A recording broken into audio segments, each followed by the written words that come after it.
might think that there is some grand plan, that there is some grand teaching that I have thought out for this weekend to give you. But it's not like that. Every satsang, every meeting that we have is completely spontaneous.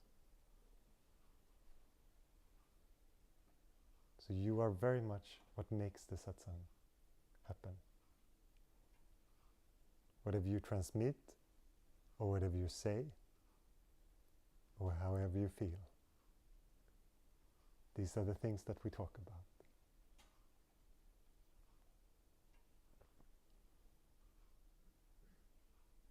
There are so many techniques, there are so many ways of taking on meditation,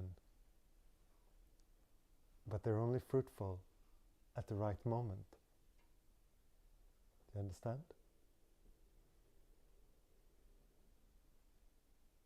There's no point in giving you 100 techniques and then you will just feel confused.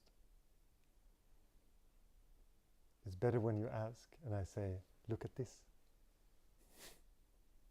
And maybe I would say one thing to one person and another thing to another person. They could even seem to contradict.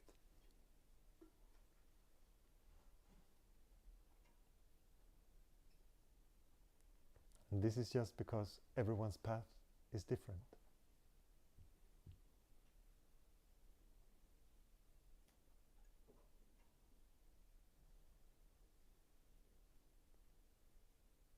Sometimes it comes into my mind, the mind says, maybe we should do this meditation.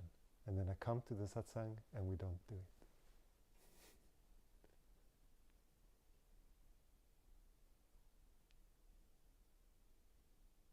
Because something else is needed.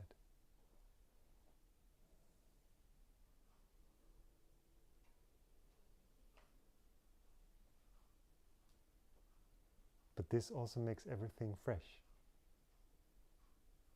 It also makes everything new.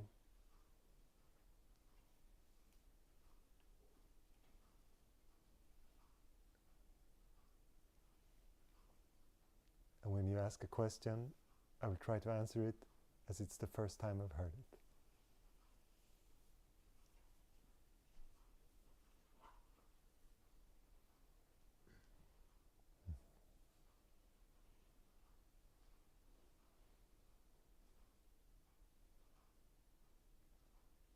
Because the grasping of the teaching is also not something that you can find in a recipe. It's not possible to just do the right practice and you will get it. Not that there is like a recipe for a perfect practice. The perfect practice is different for everyone. And for one person, some of the words that I say will stand out, and for another person, they will mean nothing.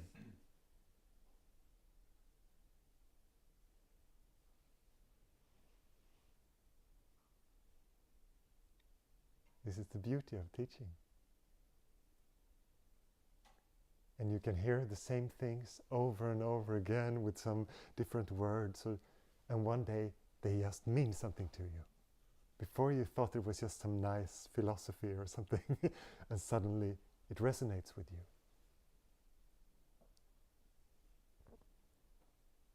And there are so many of the books that I really like the books of Nisargadatta or Ramana Maharshi, that I read many times, a couple of years between, and they were just like completely new books.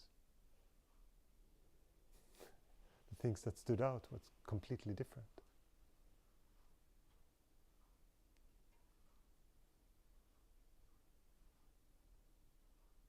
And this is also a very nice thing. You will just hear the things that are perfect for you. The other things will be filtered somehow. Maybe they will come later, if it's needed. But this is how it works.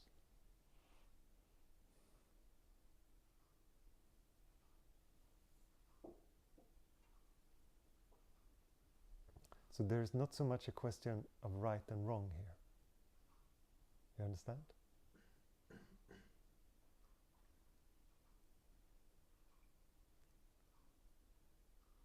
There's not a right way to go about it.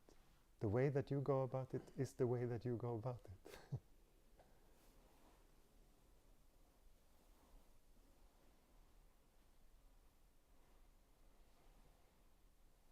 And even if you see someone else who grasps something different than you grasp,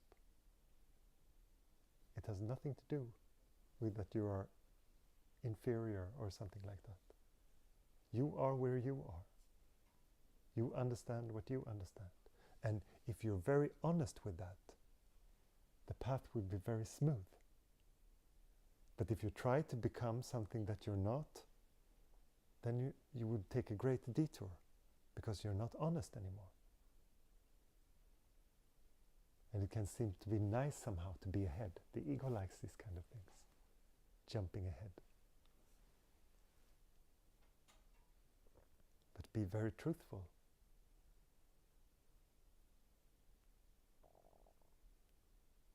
And it will be simple, easy.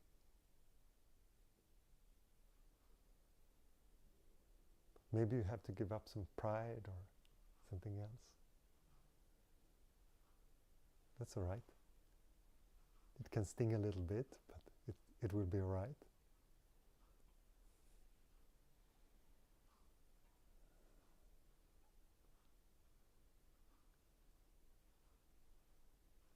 So make your practice very simple by being very honest. And don't let arrogance gallop away with you.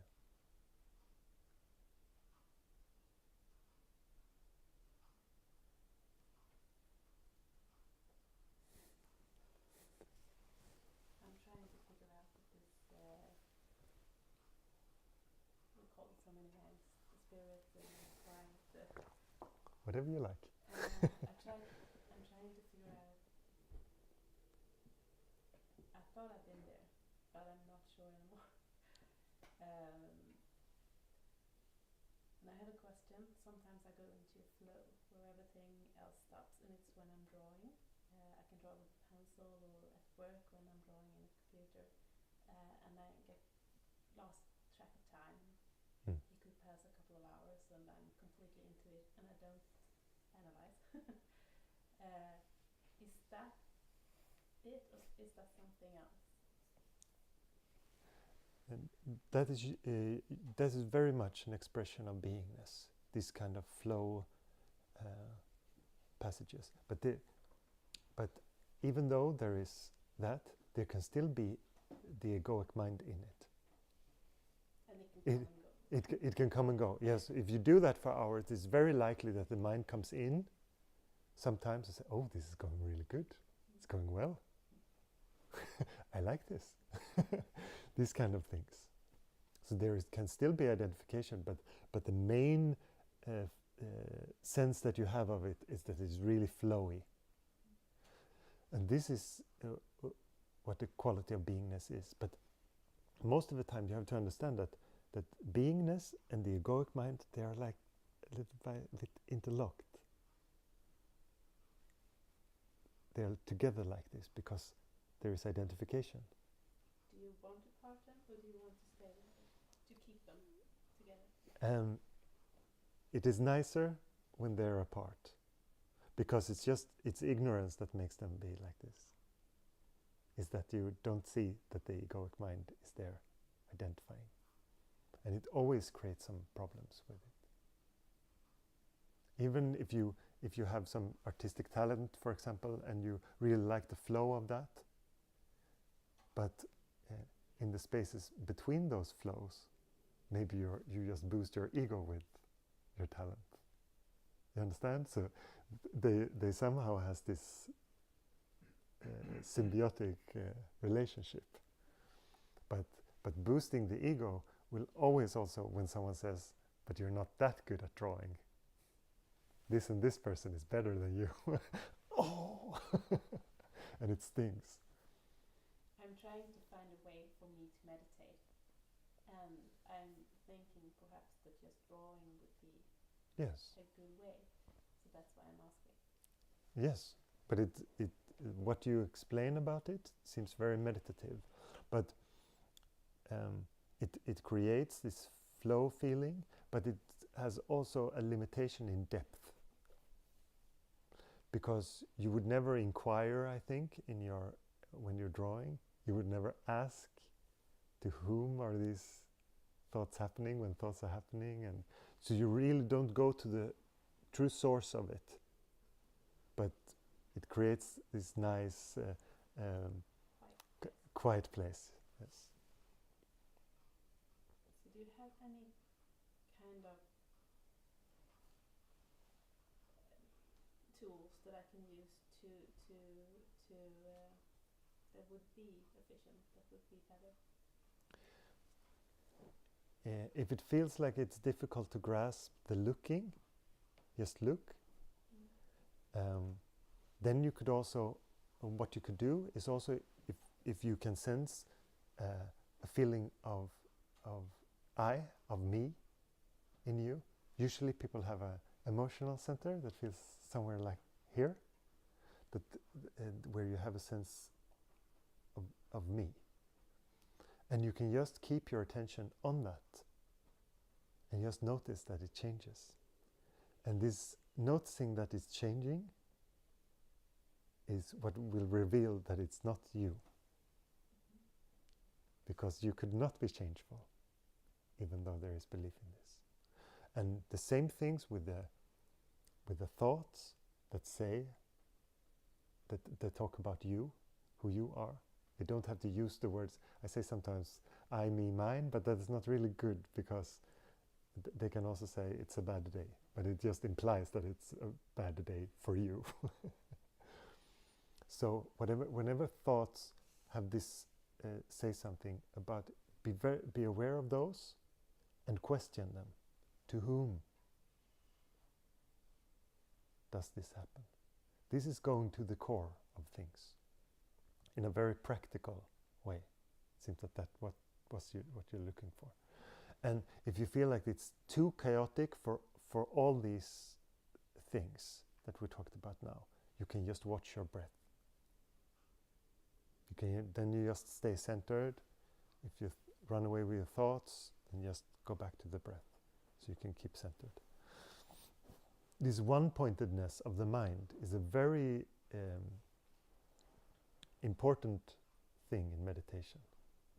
It keeps you out of your thoughts, and it can make you really look. And when stillness comes, it becomes very easy. If there's a lot of stillness, then one-pointedness is not something that you have to really, you don't have to concentrate or think about it. It will just happen because there is nothing else. So you will just look. But up to that point, then you have to have some stability.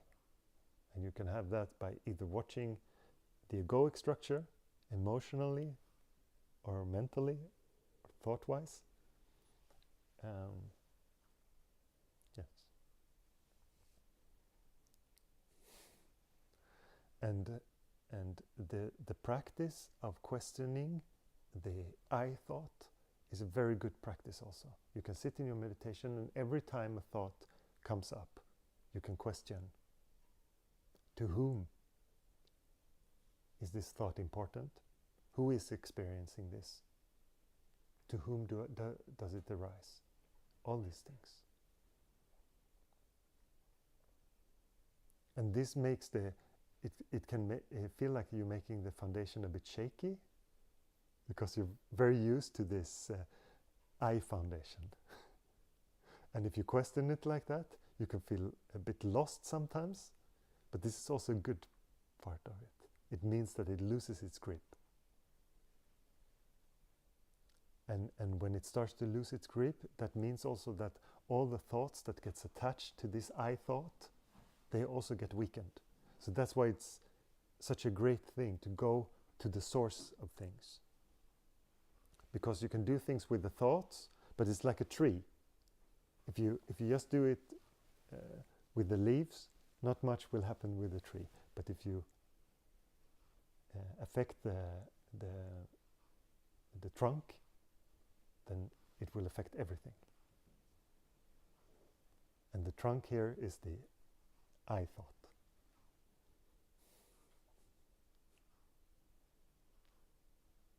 So I hope that's practical enough. But everything we talk about here is practical.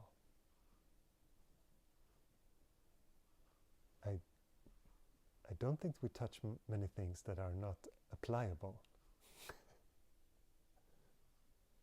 Everything should be something that you can practice.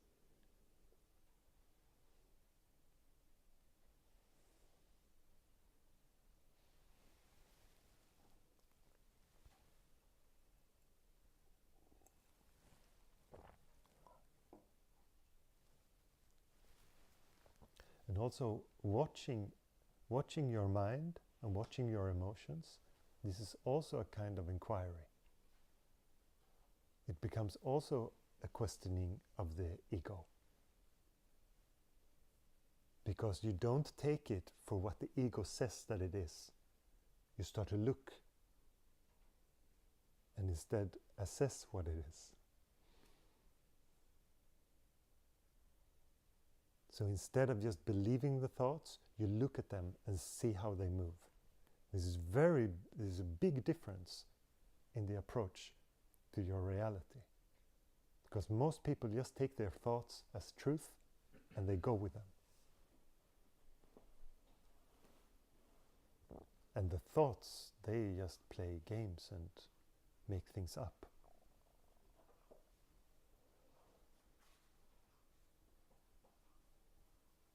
They are the greatest trap of belief. If something is blind faith, it is the faith in our thoughts. They say a lot of things that are not true at all. And they make things so rigid. I cannot do this because I feel like this and this. I don't have time right now. There's too much of this, or blah, blah, blah, blah, blah. It makes all this. But when you don't really understand what the subject is, it's already interfering. You see? There's not even time to look properly. You don't understand what the beingness is, but the ego is already there trying to tear it down somehow. No, this doesn't work. It's so quick, gives so little space for something to be explored. So be careful with it. And especially when it wants to close doors. What do you mean close doors? When it sets a boundary. When it says, we're not going here because it's not possible for me.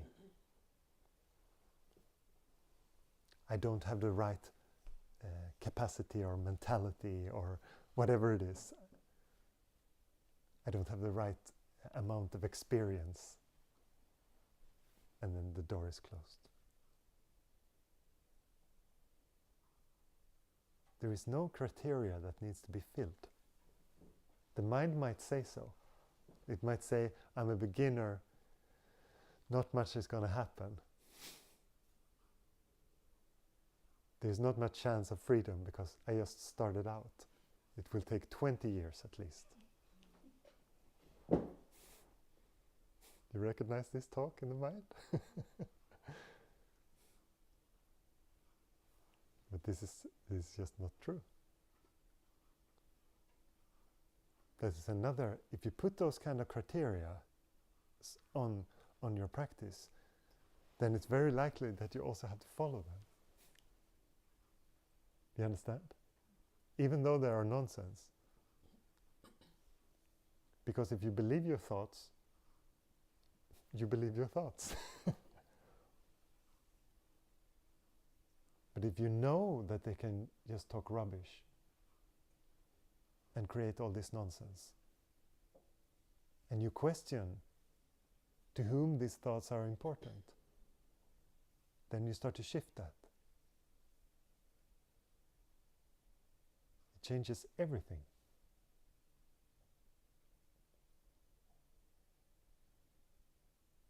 What you took for granted before is no longer for granted. is now open field. No doors. No closed doors.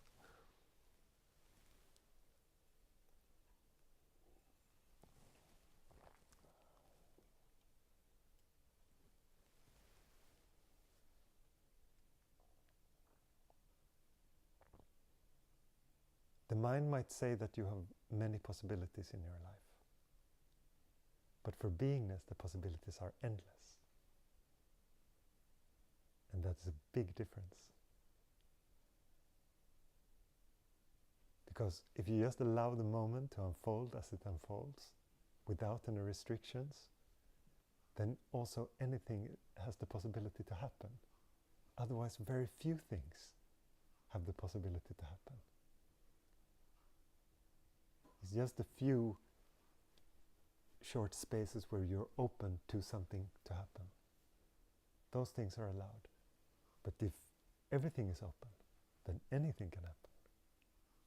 And I promise you it will. Strange things will happen. And beautiful things.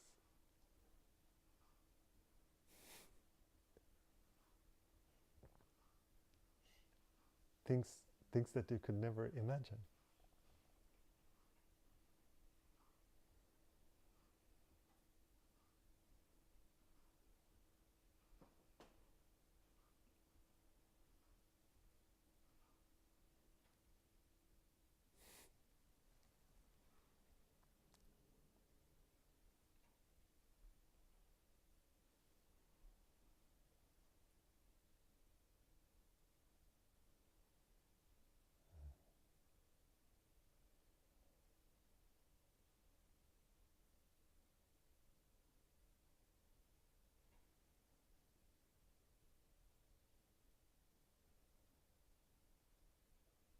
Is your mind bothering you? No? No? A little? I'm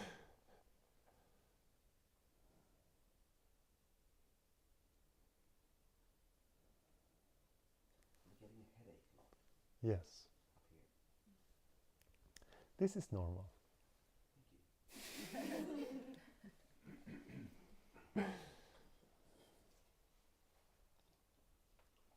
I think I talked about it yesterday briefly, didn't I? I mentioned it. When you get your headache.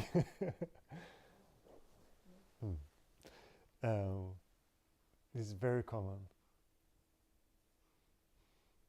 Because you shift the focus of the mind so much. So in the beginning there's a lot of tiredness of this. And you get a headache. More people have headaches? Okay, good. I was surprised if you would be the only one. I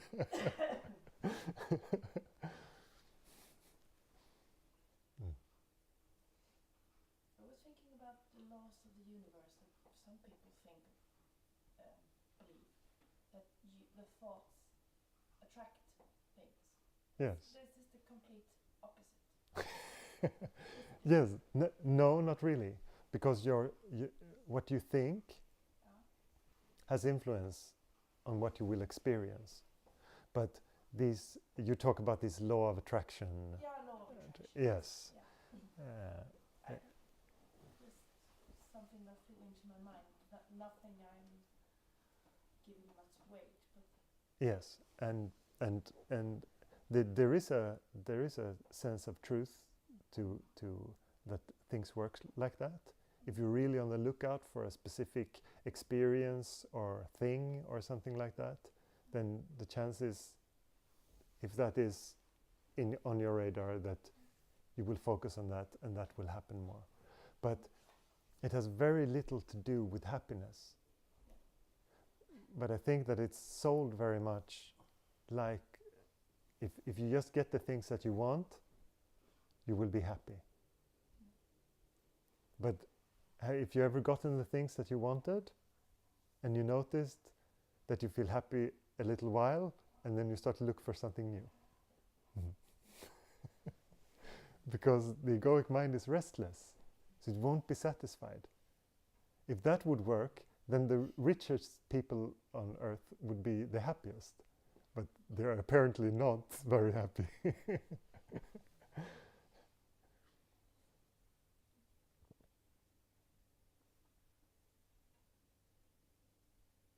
So if you want to play with things like that, play with them, but understand that they have nothing to do with your happiness. I understand that. I know I have a friend who is very much in love with that, and but I don't think.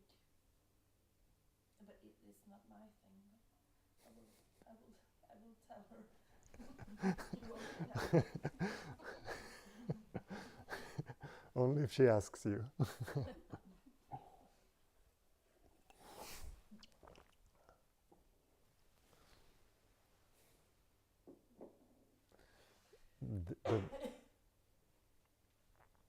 But thinking can help the ego on a certain level.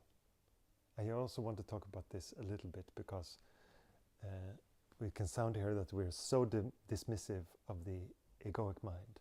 But you also have to be in parts nice to it. Because if you drive it too hard, it will become suicidal. That doesn't work. It has to sometimes also that you just go with the ego a little bit. But question it. Don't let it just roam freely like most people's minds. The egoic mind is just all over. If you look and you don't react to it, then it will settle. And to be aware of it is the best way to stay with it.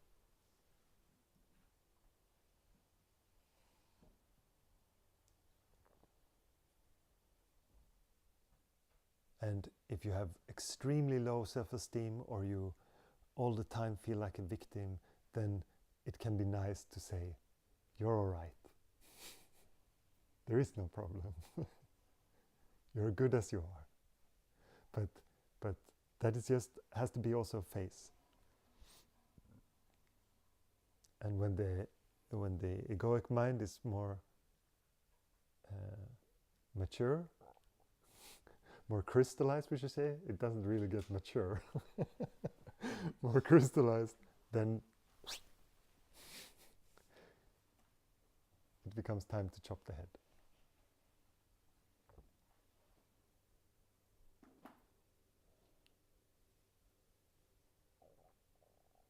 So don't be too harsh.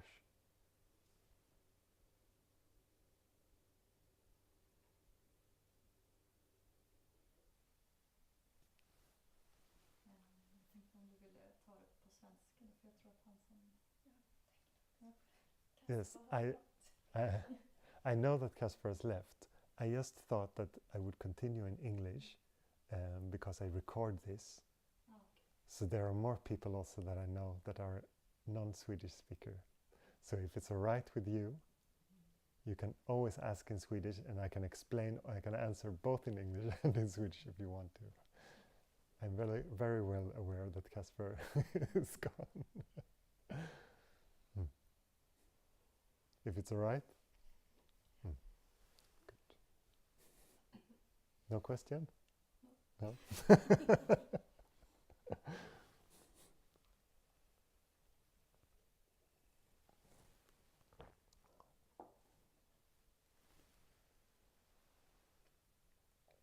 And don't fight your mind. It's so easy also to not like the egoic mind and start a fight with it. But just watch. Look.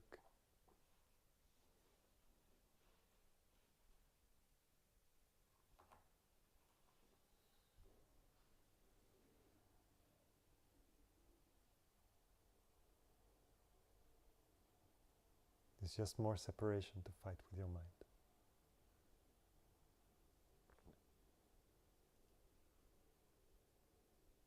Just allow it to be fractioned. Whatever it wants to be.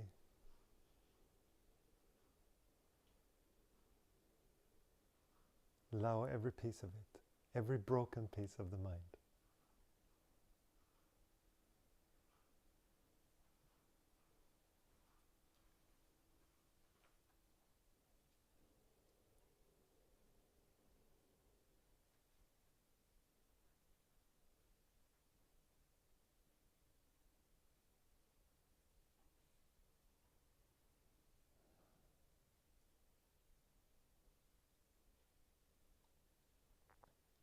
And let all those things that you think are ugly inside, let them also be there.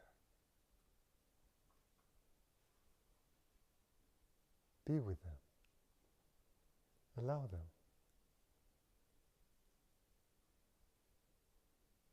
The things that you're ashamed of.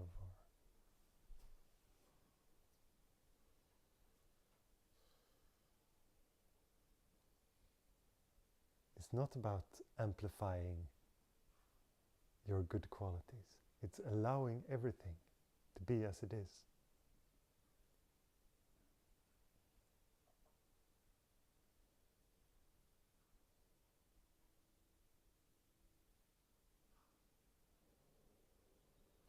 Igår sa du någonting om, jag vet inte om jag förstod helt rätt, men det var liksom att man skulle gå nära sina tankar. Eller visst var något annat man skulle gå nära.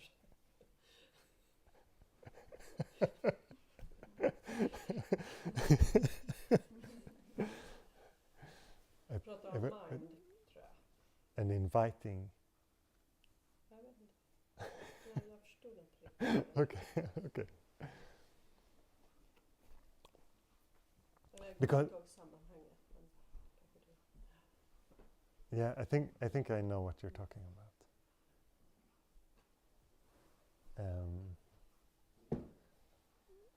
There can be a sense of separation with your thoughts and with your emotions also. That you're watching them from a distance, and this distance creates also, it's very easy to resist, or especially resist them. But if you invite them close, like you're inviting them into the awareness, this sounds very, since awareness is not a thing, it's you understand? But it's just this is the sense of it, that you're bringing it close and that you're merging with it. And most things will dissolve in this. Like fear, for example, will dissolve in this. And you can try it, but you have to be steady somehow in the observer. And then you can just invite things into that, and you will see that they cannot stay. No matter how much they could seem to have a lot of power, they really a thought that really scares you or feels uncomfortable. But if you invite it, you will see that it is nothing. It will just go away. But it feels like bringing it close will destroy me. But bringing it close will show its true nature. It will show that it's not really something real. Som en bild som man går väldigt nära, eller tar en bild väldigt nära sig, så blir liksom pixlarna större och större och förlorar mening. Eller? Yes. That's a good way of putting it, actually. Because when it starts to become pixels instead of an image, then it also loses its quality of the image. Even if the image is really scary, if you just see 4 pixels, they won't be, they will just be, yes. So you see through it. Because and all those emotions and especially fear is really can really have a grip on you on a distance. But up close, it doesn't have any solidity to them. So try this and completely invite them. You don't have to bring them close like this, but you bring them close like all the way.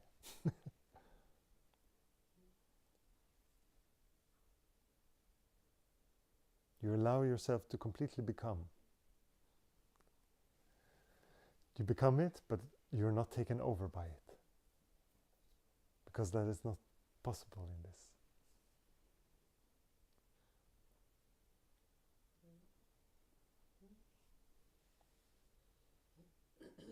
And try it with your emotions. It's like what you talked about yesterday also with your fear. You say, I'm trying to stay with it, but in that it seemed like there is still some distance, and if there is a complete invitation of it, it cannot stay. Then we will just play out whatever small thing it has, and then it goes. Like I was afraid to invite it all the way. Yes. I held it at arm's length. Yes. So now I understand better. Yes.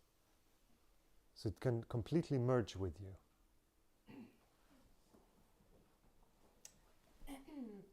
I'm thinking if you feel guilt and you invite the feeling and you think that you have done something wrong, then you don't want it to disappear. Do you know what I mean? But what will I do with it? Then there is self-forgiveness. Because there's always a way that it disappears. It doesn't always go like just poof. It goes through something. It can have another emotion attached to it. Like the emotion of forgiveness. That you forgive yourself for what you feel guilt about.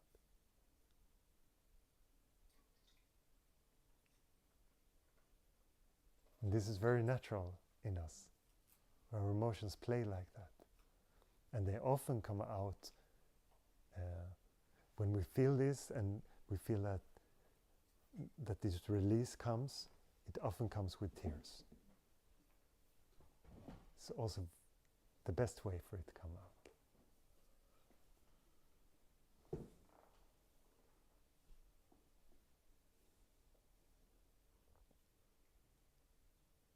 Everyone will do things that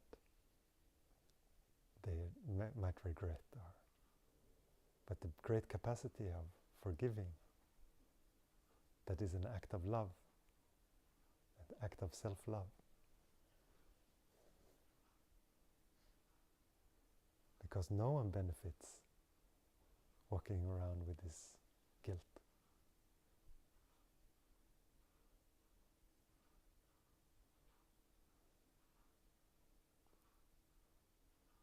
But when we're adults, there are so few people that tell us that we are all right and that our emotions are all right. Not many people say that, but many people need to hear that.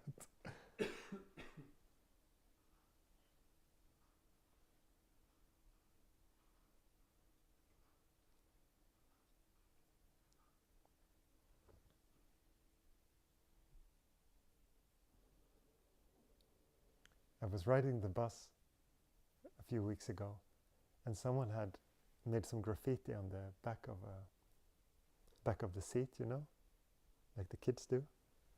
But this graffiti said, "Du duger. You're enough. You're good as you are."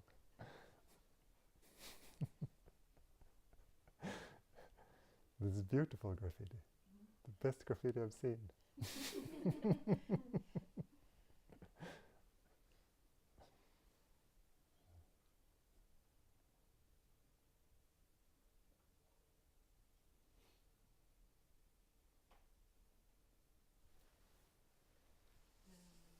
I'm feeling frustrated about that there's nothing to achieve and there's no goal. And I think I've been really and then identifying myself with like doing. My mind don't like that there's nothing.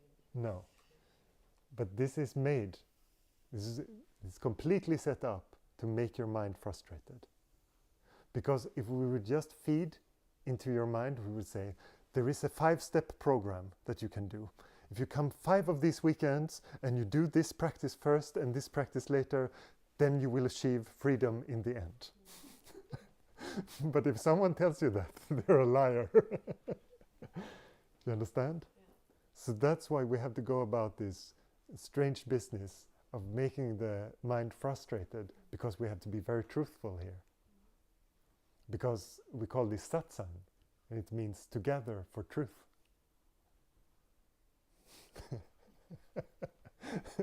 So I'm apologizing to your mind that this won't be nicer to it.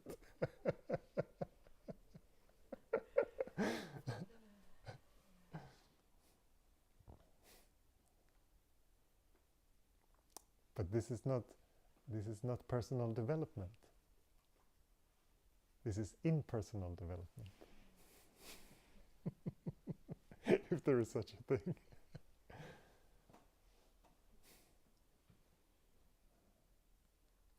But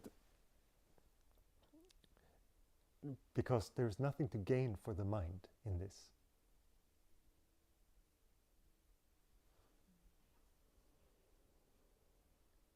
It's quite the opposite, actually. The mind will lose in this.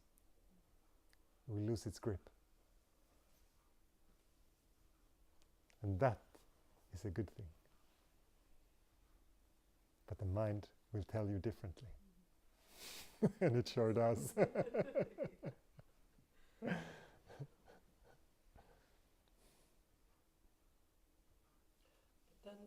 Då, vem är det då som känner frustrationen? Så är det vad nu mind heter på svenska? Sinnet, this says sometimes. Sinnet? Yes. Ja. But det är sinnet som känner frustration. Absolutely the mind that gets frustrated. Beingness does not get frustrated. Beingness is. It has no agenda, so that then there is no, how can it be frustrated? Frustration comes from that you feel that something should happen that is not happening. Beingness is not like that.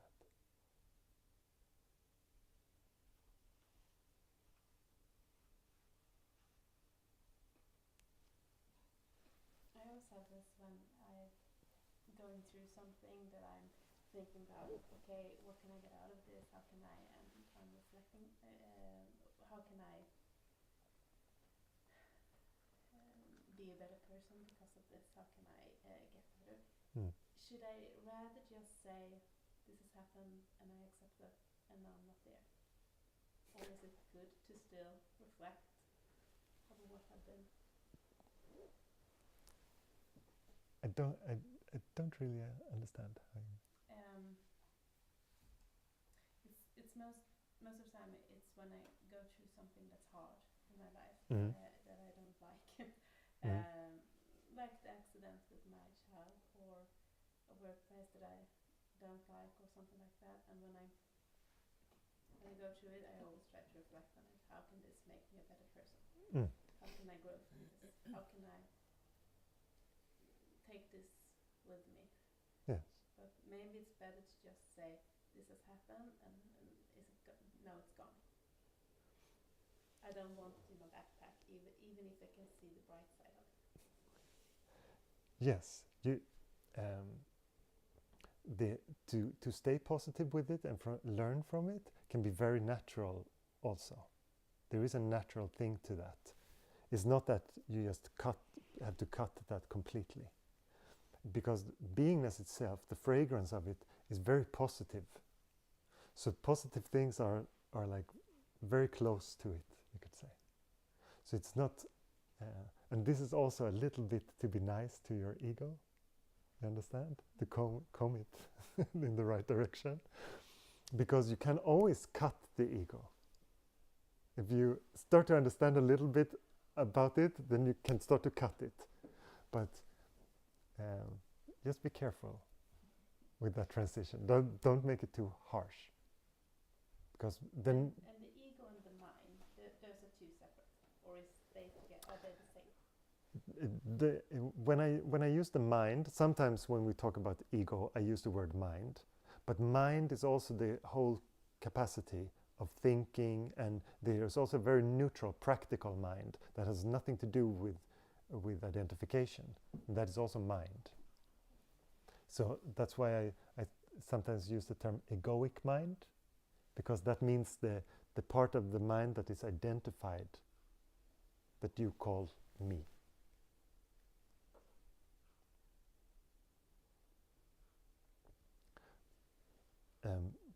And I would also recommend you to not make a strategy out of what you hear, because this. Yes. You figured. Yes, because the other thing that you said, that, or should I just do this or this? Because if you would see how the mind works, you don't have to take that decision. So that is the egoic mind playing meditation. You understand? And that's not how meditation works. So watch. Don't say that I should just watch and now I decide this, because that is all the egoic mind. So none of those two.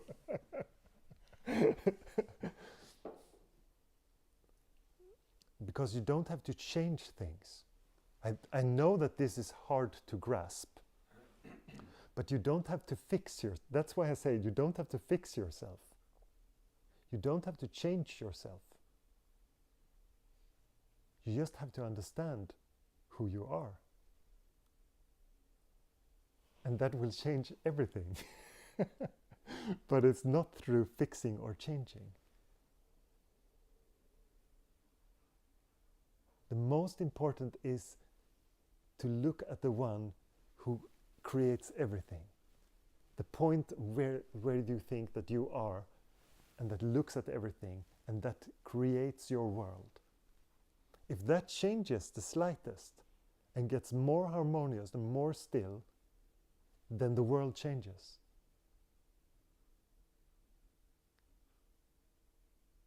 If you no longer see yourself as separate from the world, your view on the world will completely change. You will understand when someone says this and this is happening in the world, that they're talking about an abstract idea of the whole planet that we're living on and what state that is in. And that is a very speculative thing to say. You understand that your consciousness, everything that you are conscious of, is your world in a very real way. And I don't say that you should disregard facts about the world, but you have to understand what reality is and what ideas are.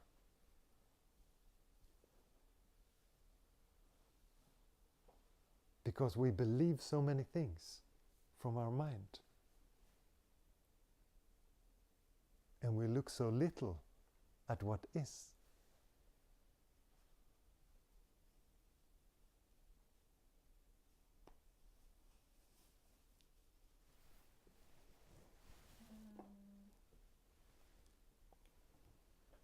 I think about that I would like some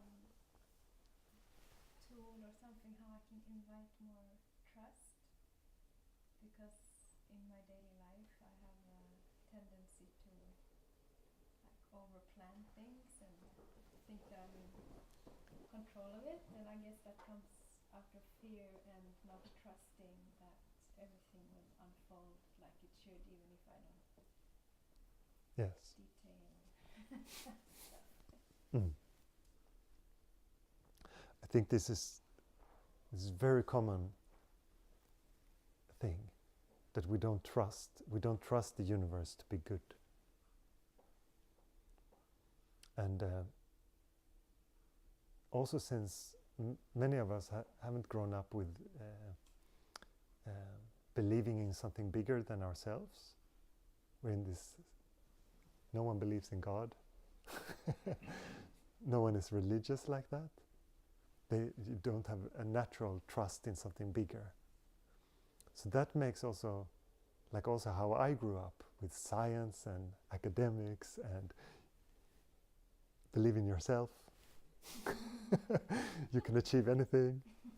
This kind of ideas. But they say that everything is up to you. The universe won't do anything by itself. But the more I look at myself, the more I see that everything is happening through the universe. Nothing is happening through this little one. And this trust, it can be built through many ways. And I started to understand why the religions do the things that they do sometimes with that. That you sing to a deity, or you sing to the universe, or you sing to the sun, or whatever, in different traditions, what you do. Because you give yourself up to something greater than the small ego. Yeah. So, and then you also surrender your trust to that. Well, I can do that at times, and I love doing things like that. But I don't do it in my everyday life. No. I do it sometimes, and then it's no problem. But I don't know. It's like I get so caught up in. But for me, from your questions, and the other question was the same, like there was a pocket where meditation happens and where all this trust happens, and then there is another pocket that is not filled with that, where everything is gone. It's two opposites. Yes. Very much. Because I can recognize and I have experienced all that trust and beauty that that you talk about, but it's nothing that stays with me from moment to moment, daily basis. No. So see how you can let that pour over, go into everything. This is your challenge. What do you mean, see? Because if you don't know how it's going to happen, how will you make it happen? If you have no idea how you're going to go about something, how do you make that happen? Is it impossible? Is it impossible? I just improvise.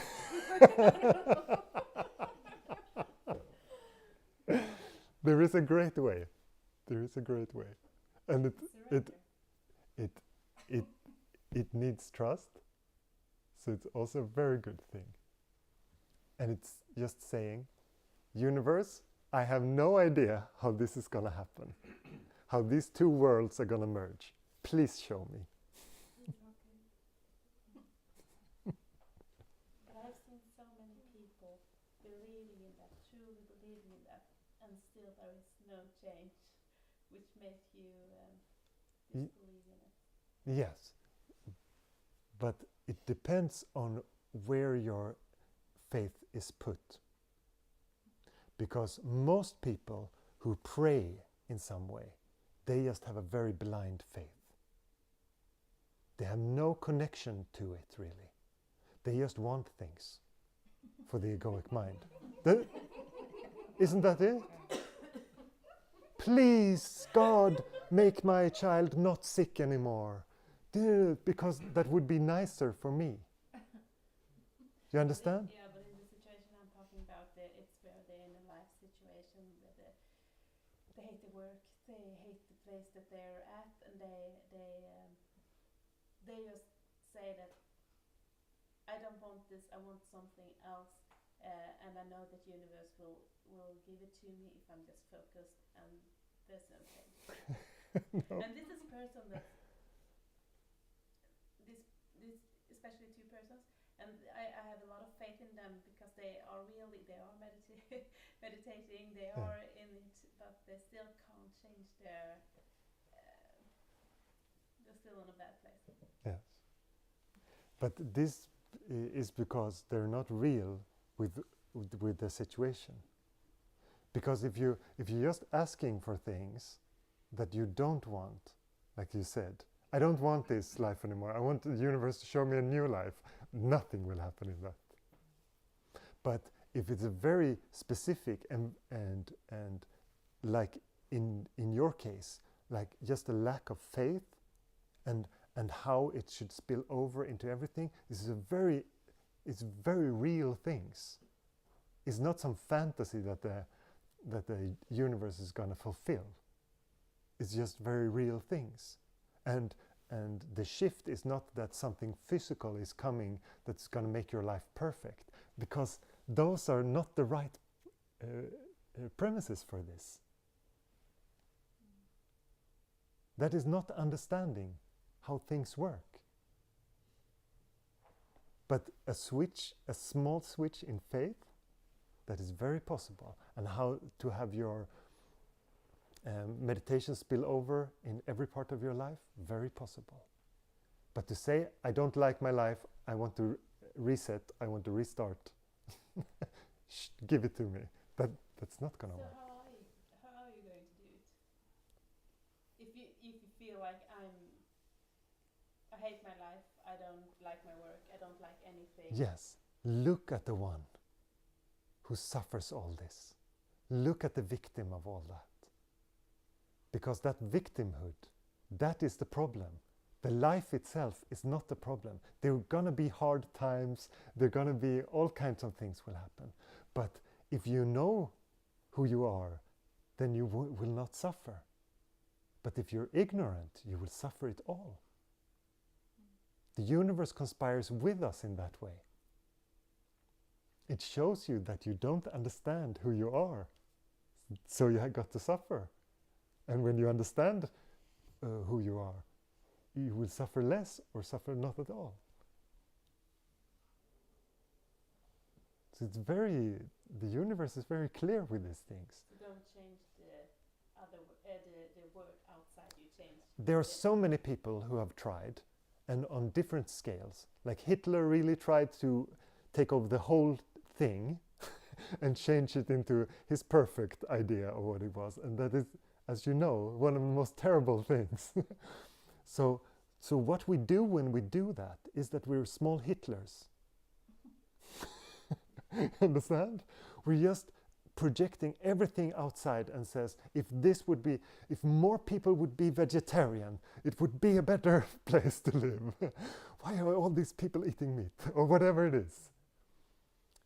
That will just create a lot of tension and a lot of violence.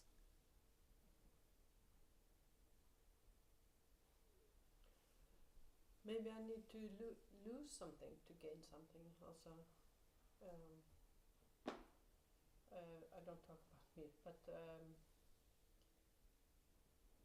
I recognize that the problem with people who don't like their jobs. So who are telling them to stay? Yes, but they can have all kinds of complicated. Yeah, but who? Yes, but the Okay, the solution. They will lose Yes, but the solution. career, everything, but I just want to say the important thing here is not the external. If the external is supposed to change, it will change. But look at the internal, because that is the sufferer. If you think that you're going to fix the world outside of you, you have a lot of work to do. And you will suffer that a lot. Because that's not how the world works. People can go about and do that and scare people around them to do what they want, and manipulate people, blah, blah, blah, and get them, forcing them in certain ways. But people around them hate that. As soon as they can get out of it, they're gonna go. So look, if you feel like a victim, look at that. Because that is realistic change. All the other things, it's some form of violence. sorry, some form of Violence. Because if you force your ideas on other people, how they should be, they won't like that. Maybe you tried, so maybe you know. No one likes that. But if you are peaceful, they will come to you and ask you, what is it that you do? How can you be so peaceful? Show me. And you will say, it's not really a thing. And they will scratch their head a little bit. And then perhaps they will listen.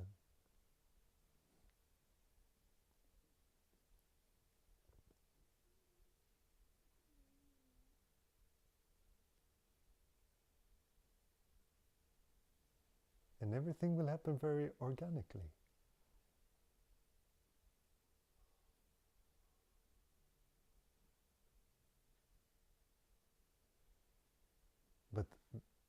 you have to be very honest with what you know about your reality. I like very much one teacher who is called Adyashanti. He started to write on a piece of paper everything that he knew for sure was true. And he said in the beginning were so few words on that paper. I am. Okay. Everything seems changeful. Oh, no.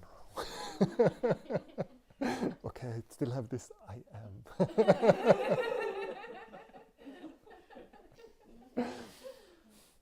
This is a very good exercise because we take so many things for granted that they are true. And what you really know about the world is so tiny that you can say for sure.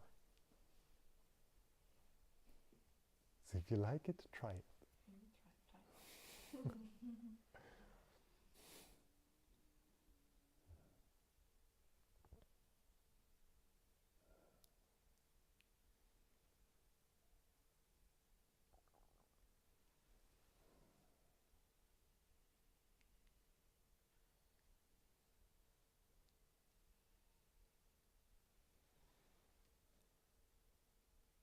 Sometimes my heart just overflows. There is so much joy in me because you come and you are curious and I can see that you're really trying your best, looking. You have no idea how much joy this brings me. So much joy.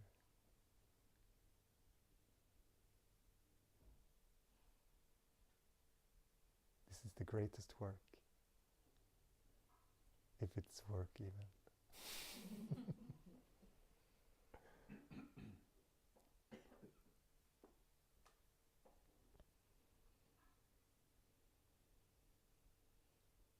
I've been on so many detours in this life, trying different meditations, trying different things and ways.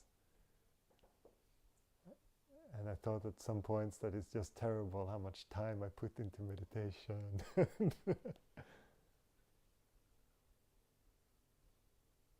But now there is only gratitude. There's so much happiness, so much beauty.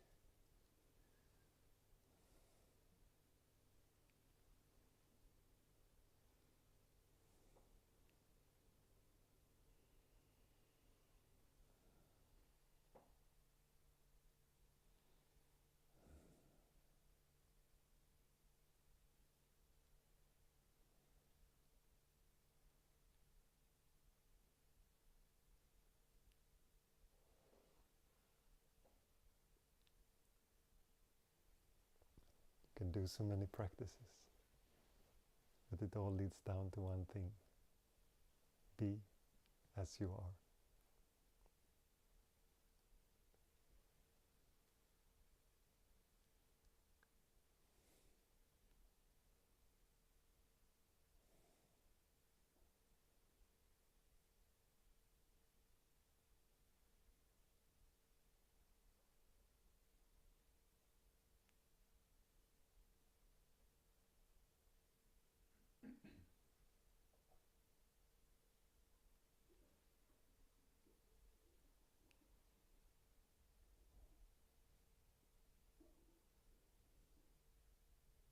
There is nothing to do.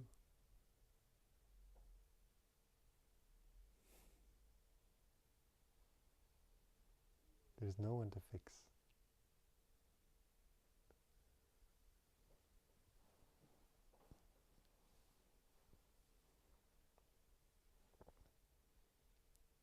Just allow beingness to take over.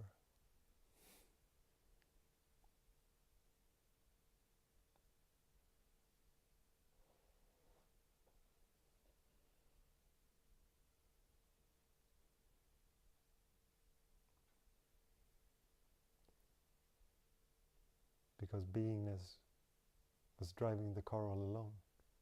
He was just a kid with his kid steering wheel, having the feeling of driving the car.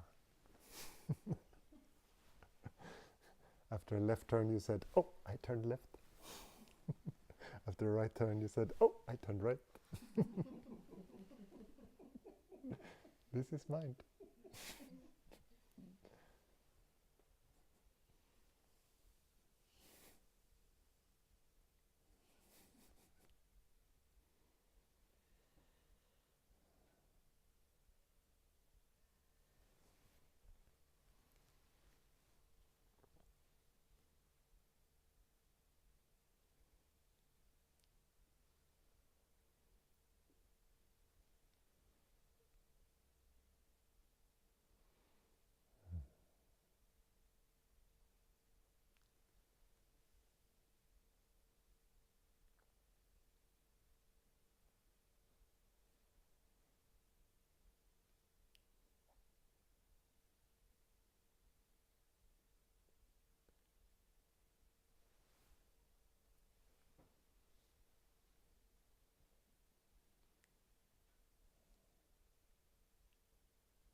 If there is anything that bothers you,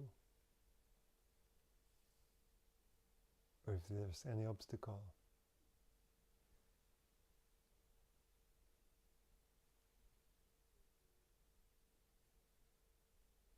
this is the place to remove that.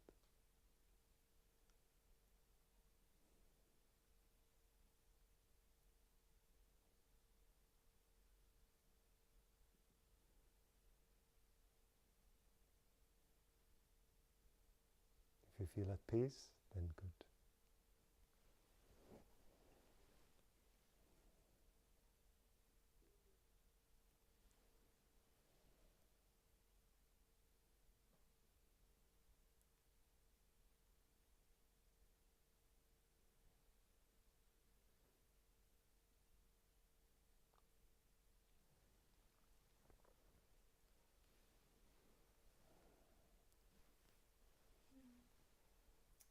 I was thinking that one part is to accept everything inside of me that comes up, and another part is not identifying with it even. So it's like two different ways. Yes, that is probably what the mind would say. But looking at it and not doing, I usually use the term not doing anything with it. That is the same as not reacting to it, not going into it. It's just different wordings of the same thing. And in just looking, when I was joking earlier and just said, yes, just look and don't add anything to that. That just means also look, but don't take action.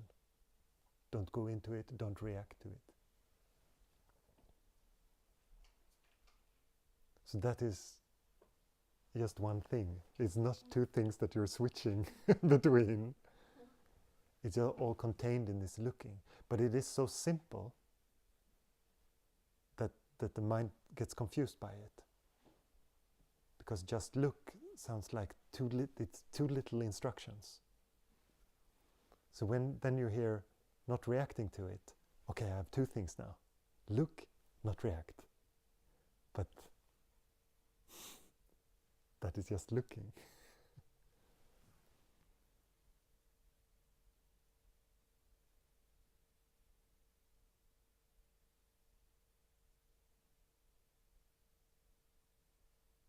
You don't have to be clever about it.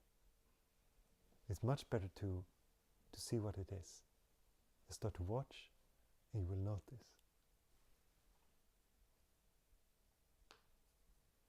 It often takes people a long time to really start to watch, because they first want to somehow understand it intellectually. They don't really just want to start and watch. But I really encourage this. Just start and watch. What does it matter if you understand it perfectly intellectually? It's not so important. Just see what it is. It's not a mental exercise like that. I'm not giving you a riddle to solve, even though the mind takes it like that. It's just not that easy when your mind is set on and always has reacted.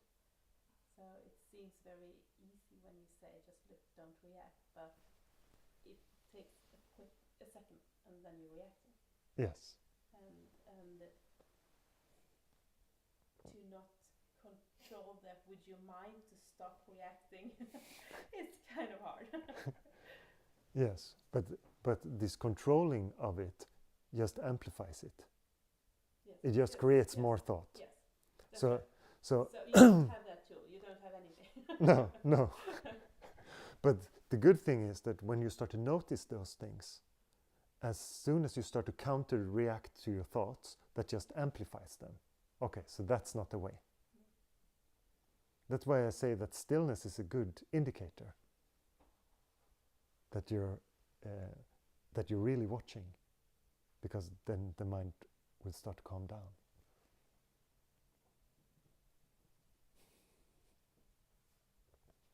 And I can just tell you, in the beginning, it's the most difficult. I'm sorry that it is this way, but the universe, it's just the most difficult in the beginning. When the mind is like everywhere, overwhelming you, it's super difficult. And as soon as it calms down, it becomes easier, and then it becomes these big, big gaps, and it becomes really easy to spot the mind, because there is not so much mind popping up. When it comes with the things, it's like an open field, and you see the ego is coming. Okay, the ego is coming now. But if the field is crowded with people, it's very difficult. Then you just feel they're everywhere. How can I spot them?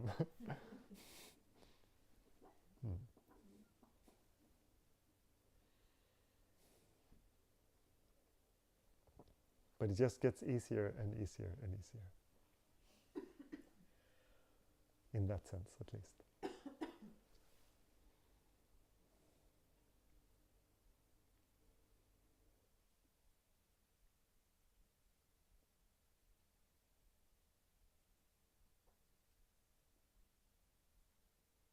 And I still remember in the beginning I was sitting a lot in meditation, and I was so unsure if the meditation did anything. But I had some intuitive sense to still continue it. But I was very unsure if it did anything but wearing down my meditation pillow. Because it seems like the mind was just doing its thing, and I was just sitting there thinking somehow.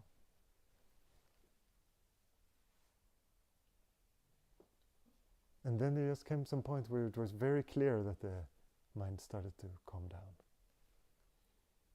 And especially when I started to follow very intuitive things. I had this sense also of very much a lack of faith. And then I just did things that I just, like in my mind said things like, I give myself to you. Universe, I give myself to you, or something ridiculous like that. But it just helped me. And also, I don't know how to continue. Please show me. And then it always came and showed me. And then it started to feel like things are going very quickly. They're coming very quickly. But in the beginning it felt like a lot of confusion. I didn't know what meditation techniques to try, and I tried a lot of different things. And maybe I should stick with one, and I had all these doubts like that.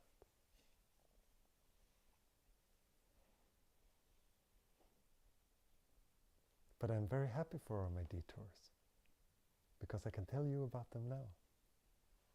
And if I see that someone is on a detour that I know something about, I can say, you're on a detour. You don't have to do that.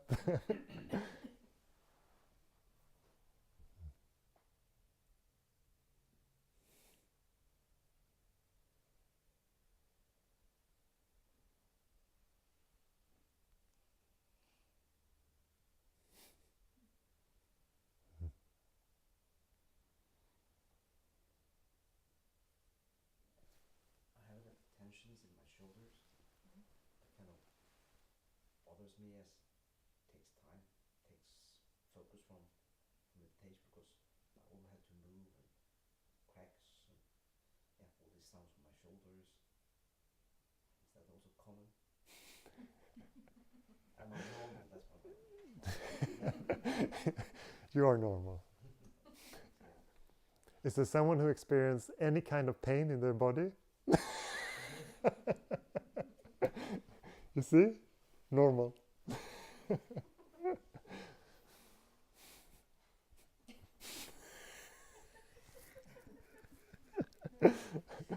I like the easy questions. What is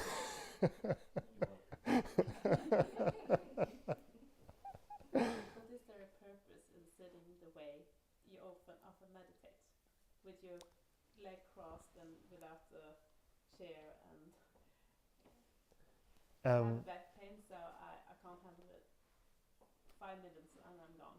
Yes. And the purpose of the cross-legged position is that it's very stable, because the surface that you create is really big. So if you're going to sit for a long time, it's just nice. But for example, most people in the West, for them it's just terrible to sit on the floor, because they've never done it. So I always say, if you want to sit on a chair, sit on a chair. It's not important. This is really not important. It's just some kind of culture that we brought from India and Japan. Because the effect is that you try to sit like that, and then you can't concentrate on anything, because it just hurts in your body, and you have to think about the you don't have to. You don't have to do it. Make it overly uncomfortable, because your meditation will still be quite uncomfortable most of the time, to be honest. So if you like sitting cross-legged, sit cross-legged. If you like to sit on a chair, sit on a chair. How about lying down? Just he's waving to me. If you feel like you can handle it, because most people associate lying down with sleeping, and that's usually not such a great way of being alert. But some people can handle it fine. And then I was on a retreat with one man. He had some real back problems, like severe back problems. So he could only stand or lie down. So he was lying on a mattress, and then after a while he had to go and stand, and all of the others we just sat. But for him, it says it's fine. So whatever you have to do that. But if you feel like you can handle lying down, then fine, lie down. But if you get tired and you feel sleepy all the time of it, then sit on a chair or sit cross-legged.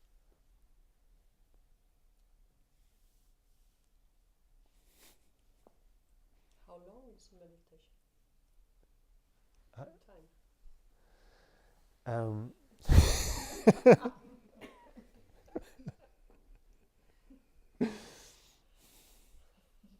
Today, it's 24 hours. This meditation.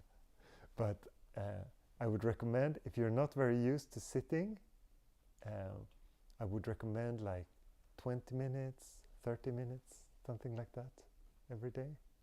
It's a long time. Yes, because I would say always do it more than 15 minutes, if you can. In some cases, I say that they can sit shorter if they're super restless. But after 15 minutes, the body and mind starts to calm down a little bit. And it usually takes about 15 minutes for that to happen. So that's why I say, so if you do 20 minutes, you will have 5 minutes where you're really relaxed. And if you do 30, you have 15 minutes of being like general. The time of the day doesn't make any difference, or is it what you are? It also depends. If you're super sleepy in the morning and you sit in your meditation and you just fall asleep all the time, then that is no good. Then it's much better to do it at night, because then you're usually a bit more alert at night. Or you find somewhere in the day, if you have, depending on how your life is, I assumed now that's working, but some people work in different hours, and then you can do it in the middle of the day or whenever it feels. But 20 minutes. And if you feel that the mind is very agitated, just watch the breath. And if it starts to calm down, then see if you can just watch the body, the thoughts, all of it. And just stay. Just stay with it. Is it important to sit absolutely still? It can help you, because some people, they start to fiddle over. Do it. Yes, because some people feel like all the time they have to move a little bit. So just try it. See if you can sit for 20 minutes. Is not that long. You can sit without moving for 20 minutes. I promise you. You try it.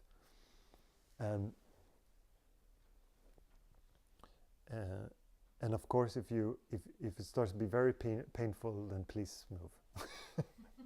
But 20 minutes, I think that you can handle. Try. And how do you feel about guided meditations? What are they guiding you to? What they is? help me to not let my mind wander. I listen to them instead of my own thoughts, which is easier for me. Yes, and it is helpful, but if it's possible for you, stay without the guidance and just be with your thoughts. I know it's a bit more hardcore.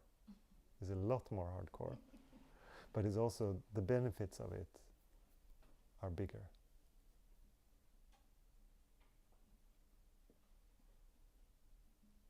And if you feel like you're just wandering, then the thoughts wander all the time, then you can do this kind of guided meditation.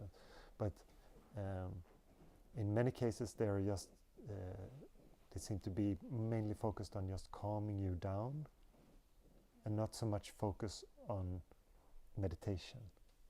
Understand? So to me, to me, they're more a relaxing tool.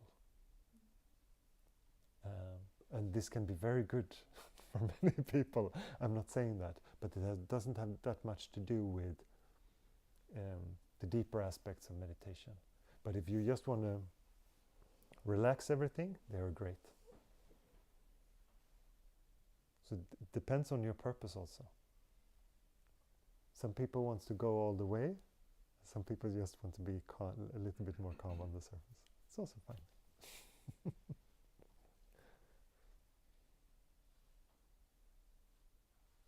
But I always encourage people to take up practices that permanently change you. Because otherwise you just have a practice that you have to keep up. If you're just doing a practice that's always relaxing you, then you won't feel relaxed if you don't do it. So then you have to do it always. But if you start to see what you are and you start to look at reality differently, then everything changes. Then this tension doesn't build up, so you don't need that much of the relaxation. You understand? So then it's just, you don't have to do anything for it to be fine.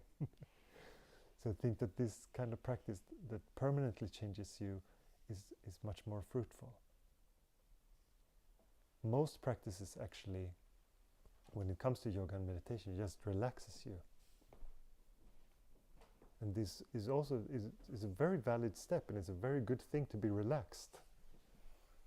But if you want the depth of things and you are looking for serious change, then you have to look at who you are. You have to look at the trunk of the tree and not just the leaves. And for how long did you try before you saw the change? Oh, I don't want to tell you.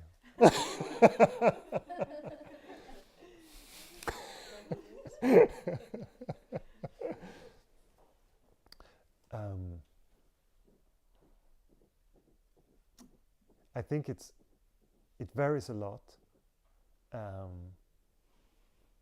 but for me it took a couple of years before I realized that that I needed something else, but I didn't really know what, and I just trusted my mind so much at that point. So it was very difficult to be more intuitive about it. So this is one of the biggest traps, is that you have some kind of blind idea how your meditation should be. Because then you're usually not very open to whatever is supposed to come to you.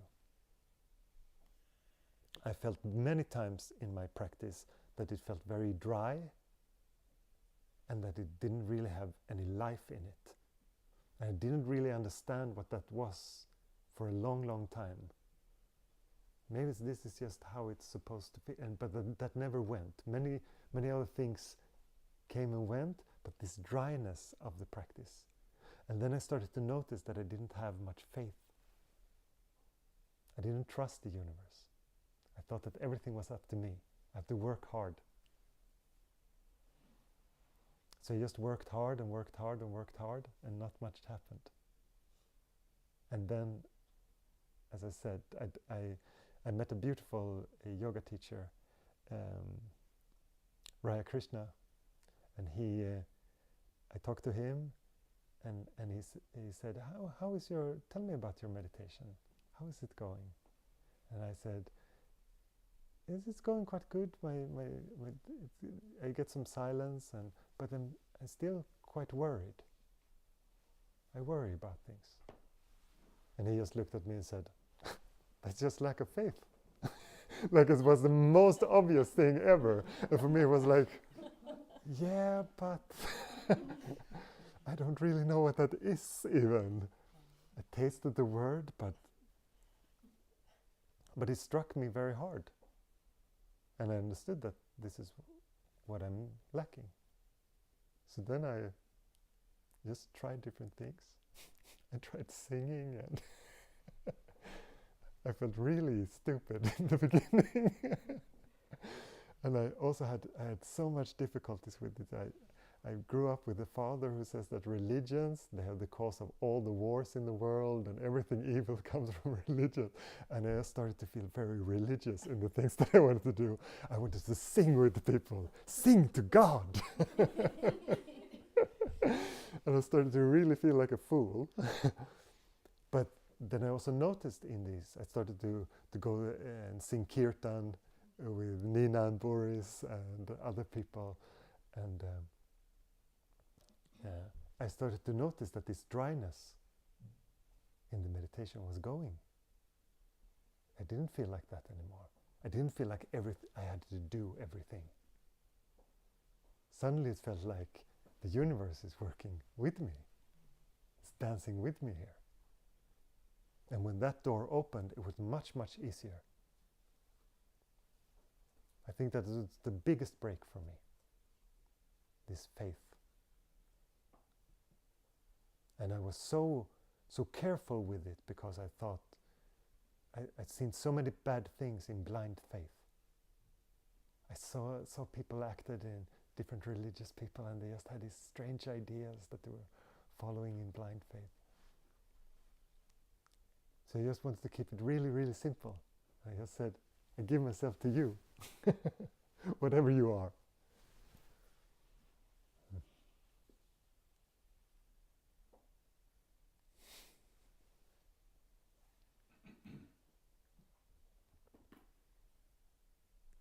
And I stopped being afraid that people would see me as some kind of religious fool.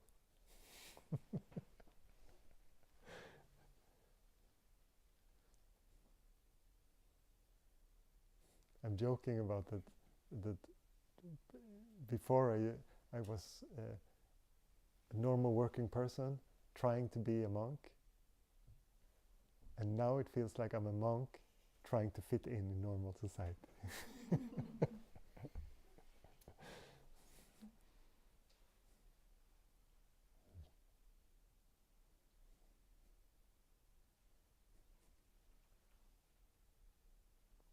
But it's difficult, the things that you will meet on your path, and that when they don't fit with your person or your contexts or whatever you do in your life. It feels like, I can't bring that in. People will laugh at me.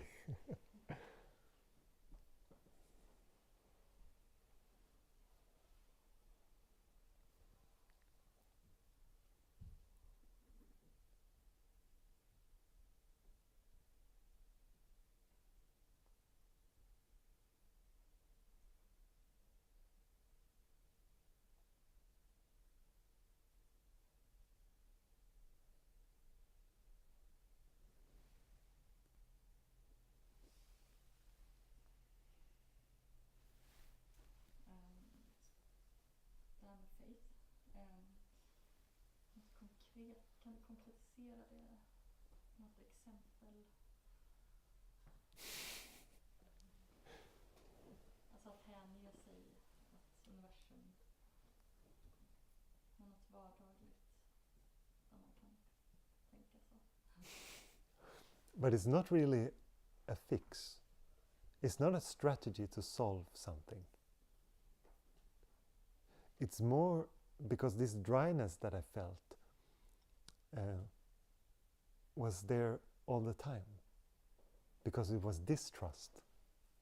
You understand?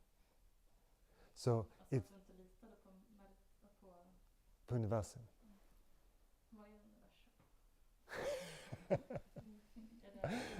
I call it the universe because I still have problems a little bit with the word God.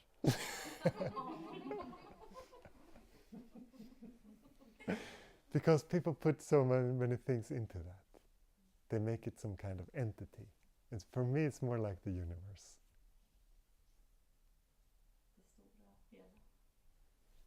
The whole shebang. I give myself to you, the whole shebang.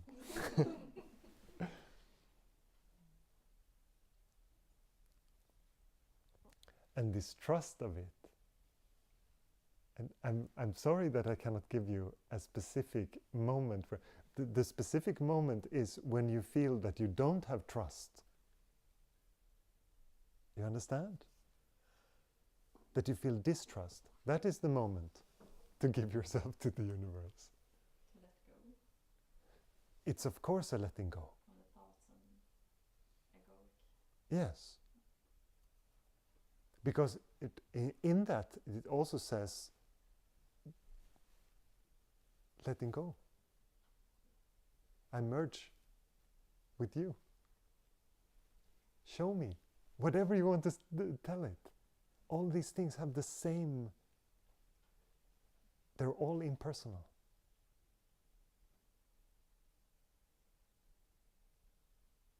You can ask the universe to be its puppet. Move my limbs however you want.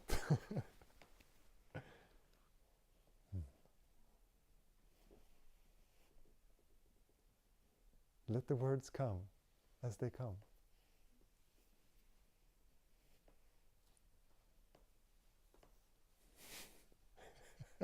Am I just frustrating you?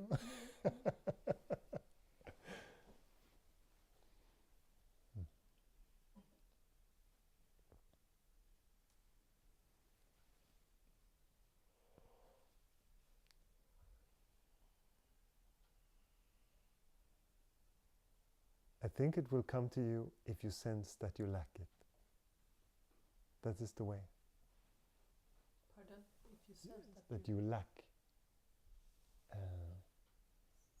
sakna.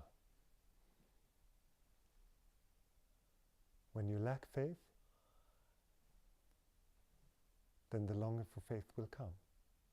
But before that, maybe you're fine with it, however it is. And it's not sure that everyone needs to go about it in the same way. Be very clear with that.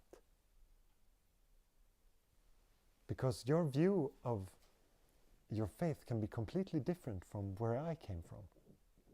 I was holding something at bay. I was just so used to always holding that at bay.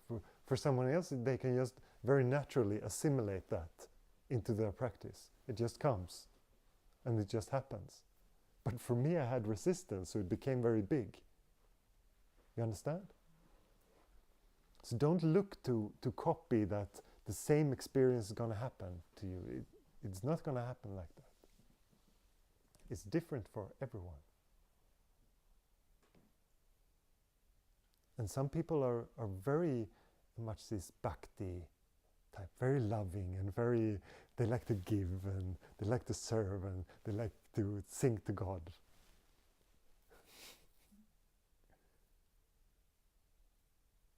And they don't like these kind of discussions. Oh, it's so heady. I don't like that. I always just go to my mind. No, I just want to sing and dance. So just sense what it is and allow the things that you feel are lacking to come into your life, even though that you feel like a fool.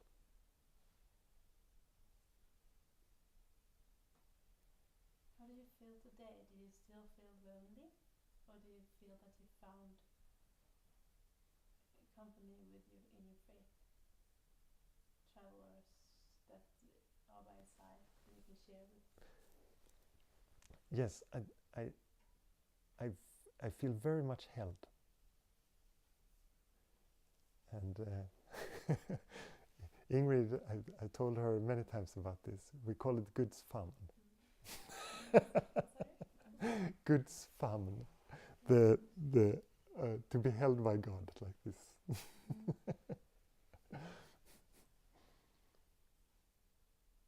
you feel that at work? Yes, I do. Also when I work. Also when a lot of things are happening. But it's just when things are quiet or I do very simple tasks, it can get very, very overwhelming. And I just enjoy. But I mean the loneliness that people at your work, they don't meditate perhaps. Do you feel lonely at work? No. No, I never feel lonely. He's working now. Good point. I'm also working now.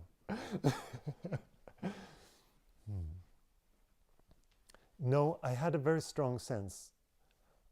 There's a lot of stories about me in this session, but it seems like that's where we're heading. So okay. I was on a retreat, and I had a very strong sense that I was leaving everyone behind. I had a very big fear of this loneliness, and I said to myself, it's fine, even if I will leave, no one will understand me anymore, it's fine. I just really want to know. I really want to know. And I went to bed that night, and I had a dream. I dreamt that my whole family and all my relatives came, and they said, we have to do an intervention with you. Because you are not rational. You laugh all the time, and you act like a crazy person. So we don't really, and the dream was very strange. The only one who was standing up for me was my father. It's all right, let him. But all the others were like, it's really something wrong. So I think it was a very strong sense in me that I was leaving everyone behind. But after a while I came to terms with this. And sometimes also when I talk here, I notice that something that I say go completely over your head. That is also fine. I don't need the approval of someone understanding every small thing that I say for me to feel okay. And I feel so joyful that you're just so curious that you come. I think it's amazing. I always feel like when I'm doing, if one person's come, that is amazing.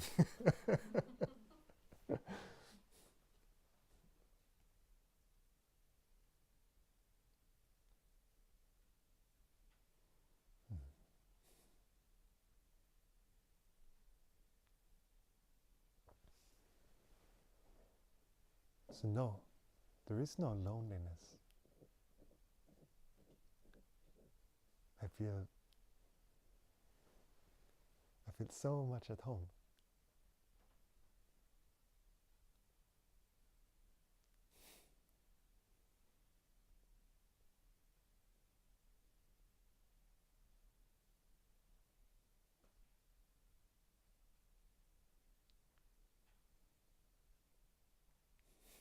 I don't know what more to say about it.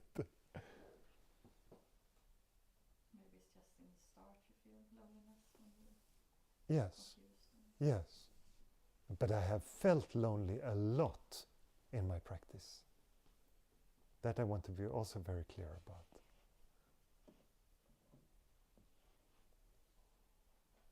Like desperately sometimes trying to be in certain context with other spiritual people, because I felt so isolated. Just being by myself, practicing, just feeling very, very lonely.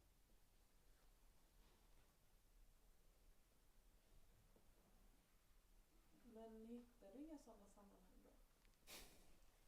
Eller liksom i det ändå på något sätt? Yes, but I think that the separation or the loneliness that I felt didn't really spring from that.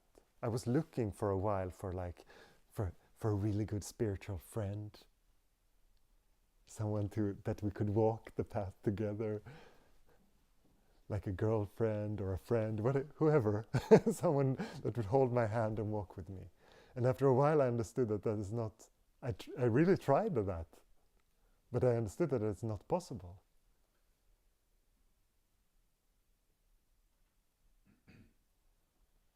And when I accepted that, then I started to feel much less lonely.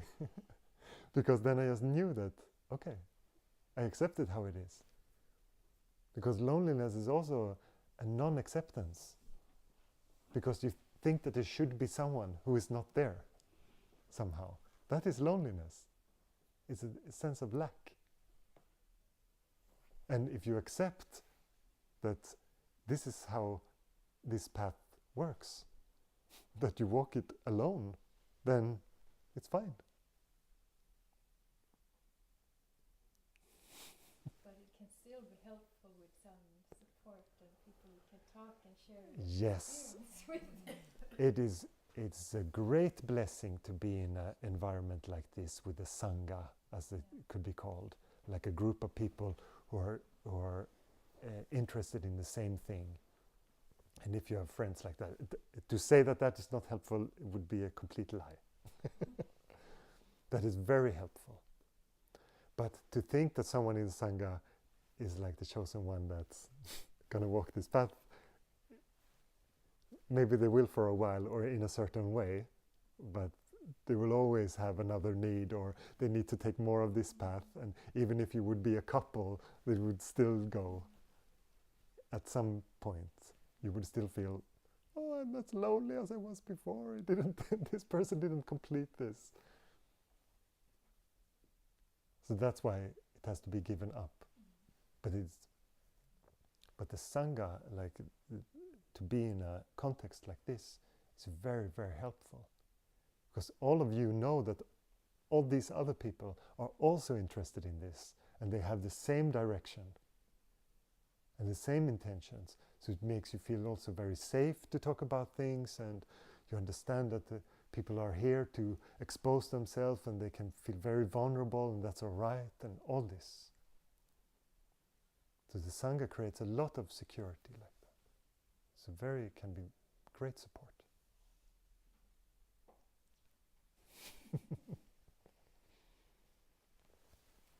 Do you have a question? Ja, alltså jag tänker så att många av oss har ju alltså jag har ju lyssnat på dig i många år liksom och så har liksom förstått jättemycket och känt jättemycket, men det är ändå en skillnad. Alltså när du säger det här med Guds vagga, alltså det är jättefint, men den är jag ju bara ibland. Men du verkar vara där hela tiden. I have my odd days, but most of the time Det känns som liksom du har ju kommit, alltså det finns ju olika nivåer. Du har ju kommit längre. Jag fastnar alltid. Åker tillbaka igen och så. Jag kan inte förklara. Förstår du vad jag menar med det? Ja, absolut. Nej, jag är jättelycklig, men det är liksom typ hamnar alltid här. that you feel you come to a certain point, and that is, yes. But then that is where you are. And if you can be honest with that, you can also ask the universe, now what? If you always come to a certain point, and you feel like there is more to understand, but I'm not seeing it right now. Då åker jag istället tillbaka. Alltså fast jag har inte gjort det du säger nu, så det kanske är. But when you say that you're going backwards, how is this path? How can you go backwards?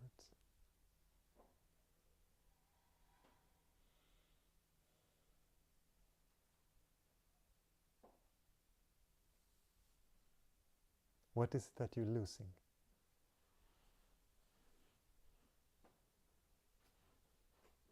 Did you find something and then you lost it?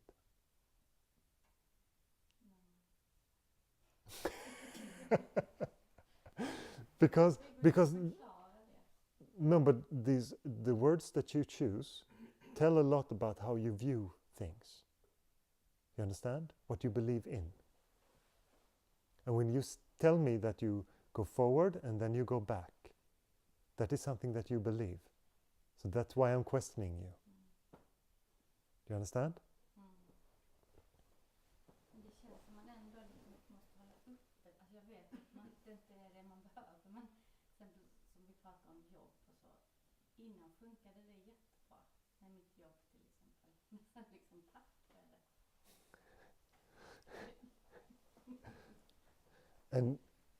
And how do you know that this is just not old tendencies that show their face because there was a lot of peace for a while?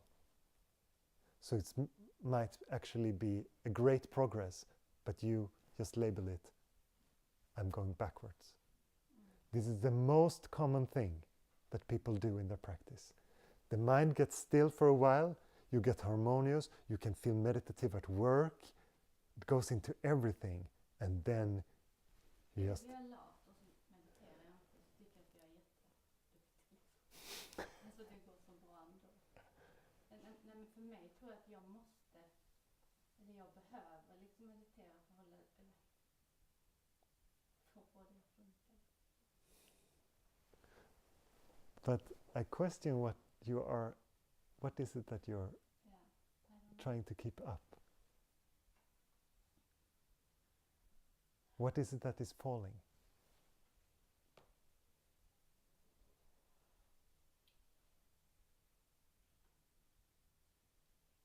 Is meditation like being a juggler? Balansen tror jag. Is it like you have to keep the momentum up all the time? Nej, inte när det... Inte Then you don't have to do anything.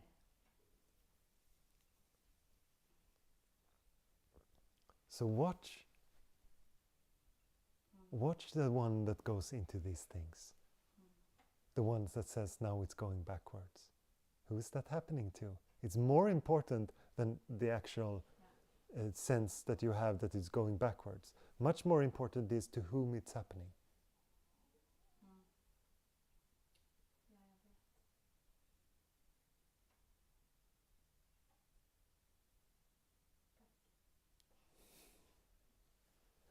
And I know it's when the meditation is going great for some people, they feel like, okay, everything is fine now. I can just relax here. Good. I'm done. Good. I'm okay.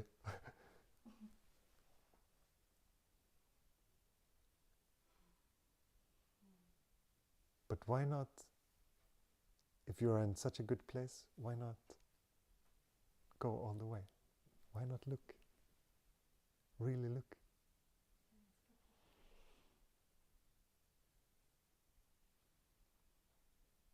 But sometimes you can know the truth and then you can forget about it just to realize it later on. I know this. I've already thought this. I already Yes, knew this. but I think most things in meditation is like that. You realize things that you somehow already knew. This is very much what is happening. And also that you notice the things that we talk about here. For most of you, even if you never heard of talk like this, it's not really new. It's very much like, yes, but I know this. There is intuitive sense that I already know these things. Maybe they were not formulated like this, they were not worded this way, but the sense is there. Because what we're exploring is universal truth. It's not a subjective truth. It's subjectively worded, but the truth that we're pointing to is universal. It's the same in everyone.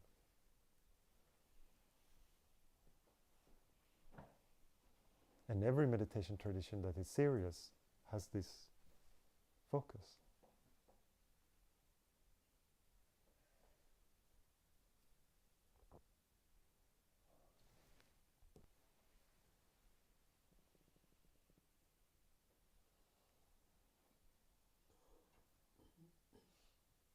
Anything else before we stop today?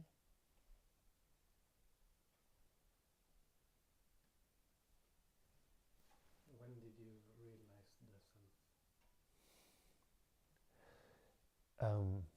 Sorry, what was the question? When I realized the self, he asked. The self. I am. Yeah. The idea of realization is a very dangerous one. Yeah, I know. I'm afraid to ask it, but you Yeah. can answer how much you feel comfortable with. I will. don't want to have everybody with blind faith, including me.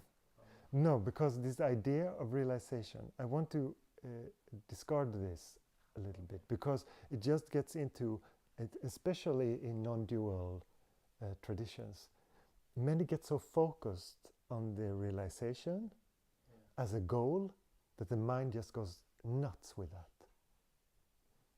So I like to say, there is no realization, because there is no realization for the mind like that to obtain. Yes, I understand. So don't go chasing. It's, or if you would say like freedom, I have my eyes set on freedom. I'm going to attain it. I'm going to do everything to it. That is just mind. Freedom is already here. Yeah, I just wanted to know because just curious. I just know that I have no goal. I just want to walk this road because of curiosity. That's where I come from. Yes. Because of course I think a little bit about the goals, but Yes. I have to use my ego to drag myself, if you understand. Because the road is pretty Yes, hard. but also be very honest with yourself, Yeah. because because you ask this question, then I also assume that there is something in you that, oh, how long will it take? Where do I have to go? No, I have no expectation. I already heard about people that this is a trap. Yes. So be very, I say be very careful with this one, because I've seen so many people who are, they say that they are serious seekers, and they go so much into this idea. It's not so important even, because the idea won't help you at all. Much more important it's to look at who you are. Okay.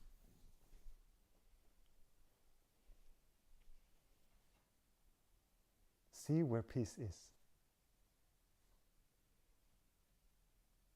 Watch the mind when it goes silent. Enjoy the silence. Be the silence. And forget about enlightenment.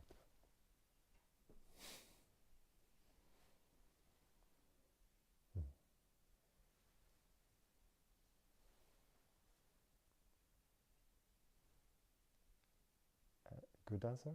Yeah.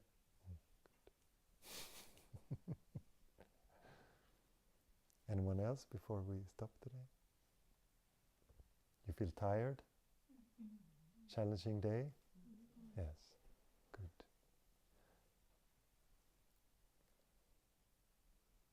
I just want to tell you, if you cannot sleep, that's also normal.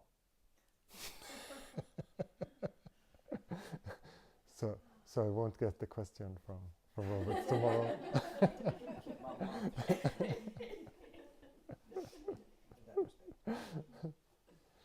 Okay, thank you so much.